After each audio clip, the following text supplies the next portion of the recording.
Hey everybody, this is Brandon. It is the end of week 2. Just finished my second practice exam, and pretty happy with the results. So, having some technical difficulties. This is the third time I've recorded this. Getting tired of recording. Last week I scored a 620 out of 800. This week, 650. So 30-point improvement. I'm happy with that. I'll take it. Given this week and given the conditions of this last test, I'm happy with the improvement. I'm going to be honest with you. So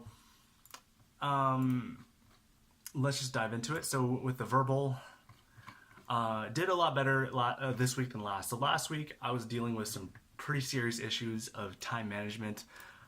I was focusing on accuracy at the expense of literally everything else. So I really messed up on my timing, and I had to rush a lot of the test, which ended up, you can't really focus on accuracy when you're rushing the test. So that, I would say significantly impacted my score.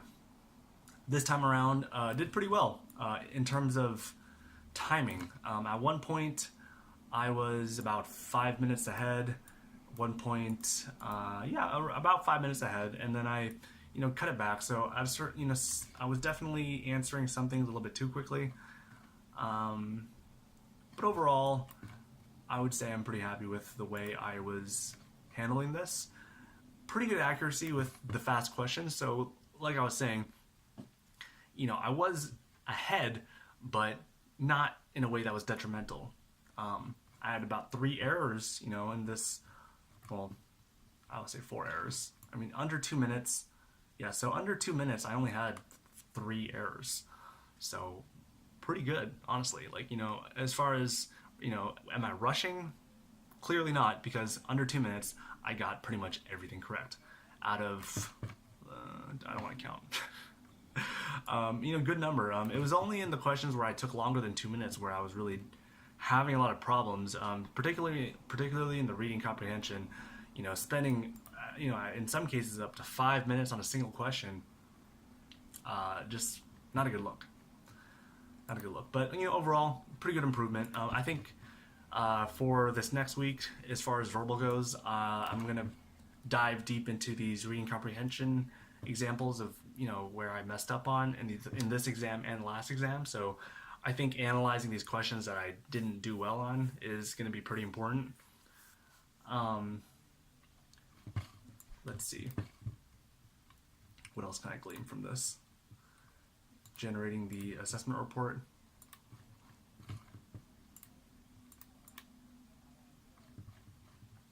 So something that I did notice in my verbal, so I, compared to last week, actually let's do that too.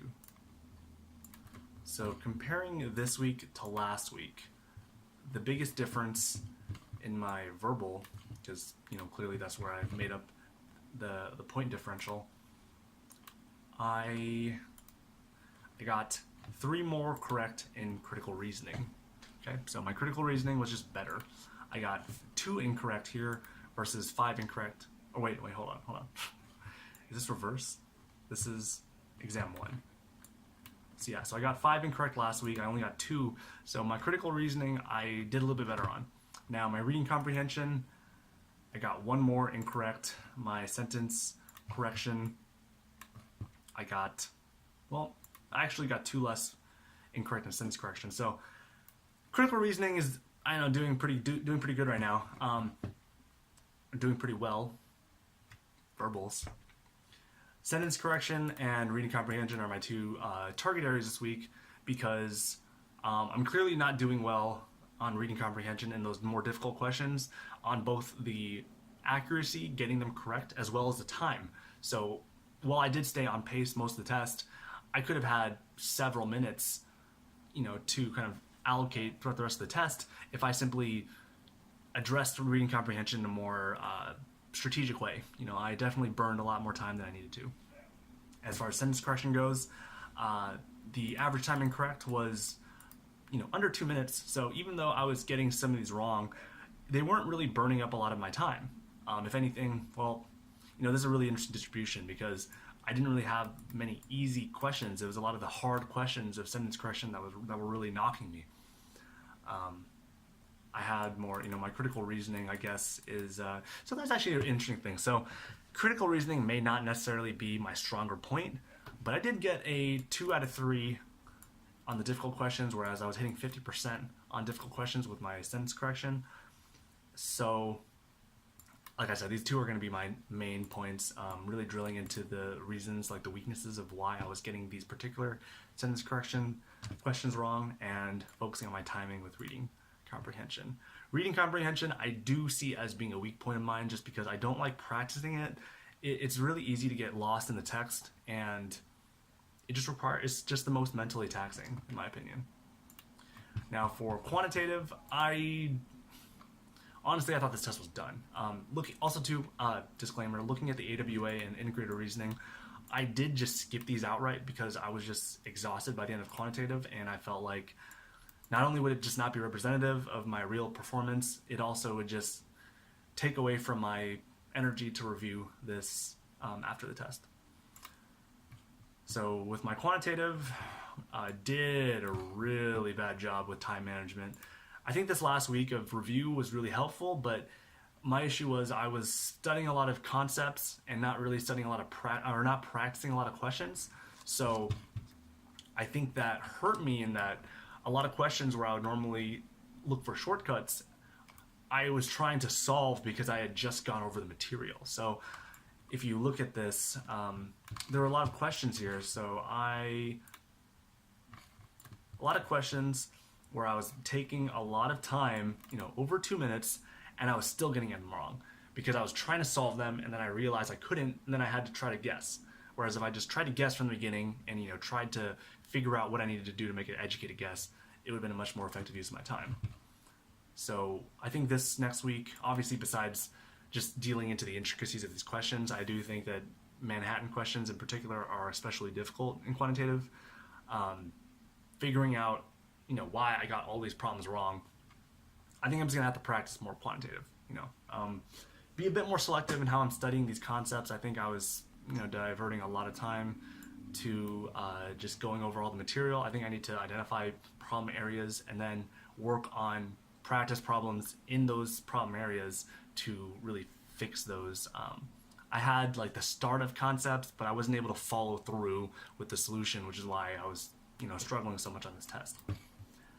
But 30-point boost, I'm happy with that.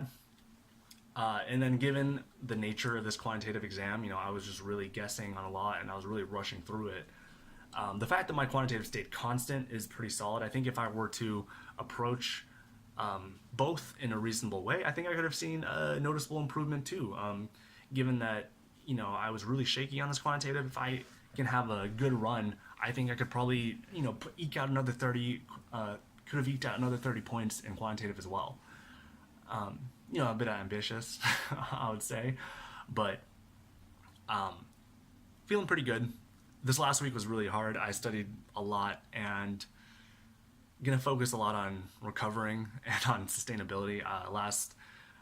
Just yesterday, very foggy in my head, really difficult to concentrate and study.